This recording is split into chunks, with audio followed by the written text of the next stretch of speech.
So hello, I'm James Ford. I'm guiding teacher for the Empty Moon Zen Collective, and so grateful to be here on a Saturday morning for our regular sit and talk and hopefully conversation. As some of you know, I've been working for a while now on a reflection on the arc of the spiritual life. I actually wrote a first draft for it, and a few people have been generous enough to look at it. The comments were helpful. One chapter, one of my friends said it had maybe 3 good sentences in it. Others, have been more useful or less useful. One that I thought would be appropriate to revisit with you all today turns on the questions of doubt and faith and determination and what all that might look like.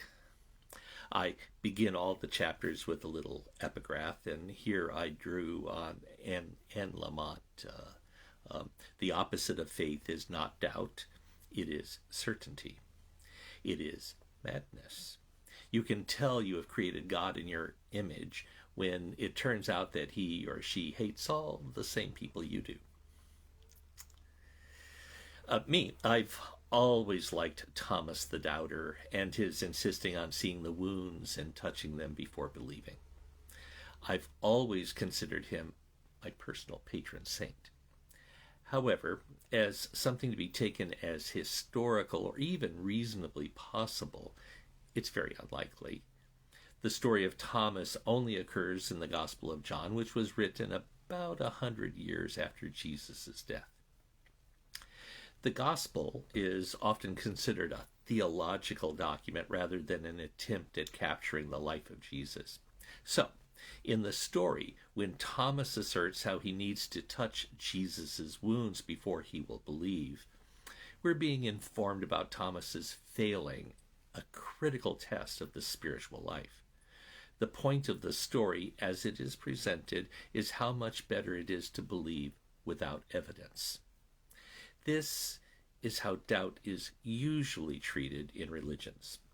The most common challenge to doubt is a classic appeal to authority, which you might recall given the Latin phrasing argumentum ad verecundiam is considered a logical fallacy. It's important to notice how there are forms of doubt that legitimately are hindrances. It's not hard to create a list. There is a superficial skepticism which flirts with nihilism, that's doubt. There is a hesitance and inability to get in gear, to get on with it, that is doubt. There is a lack of trust in the possibility some teacher or teaching might actually have something important for us and might actually be able to guide us, which is doubt. And these are problematic. But doubt itself, that feeling of uncertainty, can offer rich possibilities on the spiritual path. For instance, in that gospel story, reframing it and making Thomas someone who must know for themselves and has thrown body and soul into the project, all of a sudden Thomas becomes a figure who could fit into a Zen koan. Koan, as in pointing to some deep truth and inviting us into that true. In fact, bringing one's whole body, whole being into the project, including one's hesitations, one's uncertainties, is critical. And more yet, Zen practice suggests that doubt is actually key to our success. Of course, it requires discernment. There is an art to making doubt a spiritual tool. It requires navigating away from those doubts that are unhealthy or at least unproductive and toward a doubt that is the great engine of our spiritual life. Is God real? What is truth? Who am I? Does life have a meaning or is it meaningless? How do I know God? Each of these questions is in fact a seed of doubt. And I think it fair to say these questions are different from run-of-the-mill doubt, the half-hearted thing that prevents ourselves from throwing ourselves into some project. They are aspects of the burning questions of our humanity and are precisely what our spiritual life needs. Given attention, taken on as a spiritual practice, these questions can each of them become Zen's great doubt.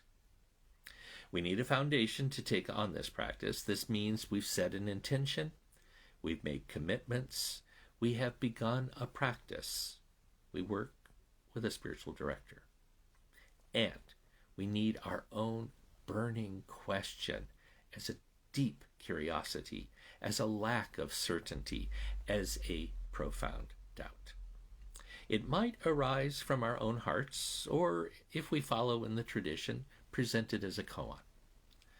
The Zen Way has 3 maxims framed by the 18th century Rinzai master Hakuin Ikaku. We find each of them as part of the practice much earlier in Zen's development, but he put them together succinctly. The work of Zen calls us into great doubt, great faith, and great energy. They're critically important to the deep pursuit of our heart quest, and each informs the other. Zen is often called the way of not knowing, and this differentiates Zen out from most other spiritual schools, including most other Buddhist schools. I find it important how in that saying of the deep way, doubt leads. However, doubt needs to be joined with those other things, faith and energy. Otherwise, our doubt gradually dissipates and ultimately becomes one form or another of nihilism. Doubt and faith are the great poles of our spiritual lives. But also, there's Hakuin's pointing to energy. Great energy is our individual determination and effort as a generative element, a spark that flies within our lives. What we, you and I, actually do or do not do is critically important. I found one commentator on these 3 aspects of practice suggests that the word for energy could also be translated as wrath. There is much to dig into with that phrasing. I could just as easily say it requires great desire, passion, determination, energy. The Zen teacher Koen Yamada tells us great determination is a strong resolve that wells up from the bottom of our gut and spurs us on. Sometimes it's just doggedness, just putting our shoulder to the wheel, getting up each morning and turning our heart and mind to the project. Much of the Zen Way is about taking our own initiative. We put ourselves on the pillow. We turn our mind toward the matter of intimacy. This determination, this energy should not and ultimately cannot be divorced from doubt and from faith. It joins them. It is where they meet. With that, there is that faith. Unlike other spiritual traditions, there's not a lot of talk about faith in Zen. When we do speak of it, we often circle around how little faith we need. Among my memories of my youth studying with the late British-born Soto Zen priest Hoenjiu Kinnet was early on asking her that question. How much faith do I have to take this on? It was a real question. To be honest, I didn't have a lot of faith. I had a lot of trouble with any assertions about reality that moved too much from the observable, the measurable, the quantifiable. She was a large woman with a quick smile and eyes that I felt cut right through to the center of my being. She smiled, she looked, and she replied, all that you need to believe is that maybe, possibly, you can learn something. And that was my mustard seed, that tiniest of things. As it turns out, she was right. What drove me at the time was my doubt and my commitment. It was the commitment that mattered most at the moment, and soon after I moved into the monastery. But it wasn't great faith. I felt more comfortable with the doubt, especially the doubt that was my personal driving question. It shifted a bit. It was no longer, is there a God, but rather, what can the word God mean? To what does that word God mean? To what does that word God point? What I felt I lacked was faith, at least any more than that tiniest intimation of maybe I could find out. I completely understood the Zen teacher Albert Lowe when he mentioned how he always balked at the great faith part of the Hakuin Three Things, because, as he said, I could not help confuse faith and belief. And that was my problem as well. It's not uncommon, so let's look at that just a little. Our English words for faith and belief are in fact synonyms. Faith enters English from the Latin via French, while belief comes out of the Germanic language family. Both carry connotations of trust, and each have their overlays that give them complexity and nuance. The distinction Sensei Lowe was reaching for is also one we hear from many Christians, and which I first heard in seminary. It has emerged because there are legitimate distinctions to be found when we talk about what it is we have faith in, what it is we believe. Fortunately, in English, as it happens, we have these two words we can work with. I want to suggest, as a working definition, that belief be used for those things that are asserted as true by someone in authority. We read it, we were told it, and which we simply accept. How much better it would have been to believe in Jesus' resurrection without having to see wounds or touch them. Belief. Spiritually, this is the "it's in the book, I believe it, that settles it" stance on a refrigerator magnet I saw in a Christian bookstore.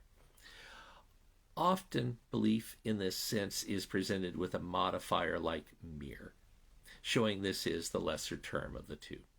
Although, if we're honest with ourselves, we can see we believe all sorts of things in exactly that sense. As a practical matter, you can't examine everything. We have to have some confidence in some sources of authority, or we can't function. For examples, we believe the sun will rise, whether we have investigated the matter in any legitimate sense of that word investigate or not. Faith is related to that definition of belief, but it has been parsed out, allowing a more dynamic quality. While we still are talking about trust, we are also talking about engagement and reflection. It is the dynamic of our lives where we accept some guidance, maybe that little bit of belief that I can learn something. Then do it. Then reflect on that doing. And maybe finding, nope, it wasn't true. Or, at least for me. Or, yes, there's something here. At least for me. And then going at it again from this deeper, or perhaps we can even say more mature perspective. The process of faith is ongoing. The Buddhist word that is usually translated as faith is saddha in Pali, and similarly pronounced in Sanskrit, or for me, mispronounced. And it is understood pretty fully in that sense of faith rather than belief. It carries the assumption teaching should only be accepted provisionally. Then we are asked to investigate for ourselves, to taste and know whether, as the Zen line goes, that sip of water is cool or warm. Here's where the lovely observation by Anne Lamott gets really helpful.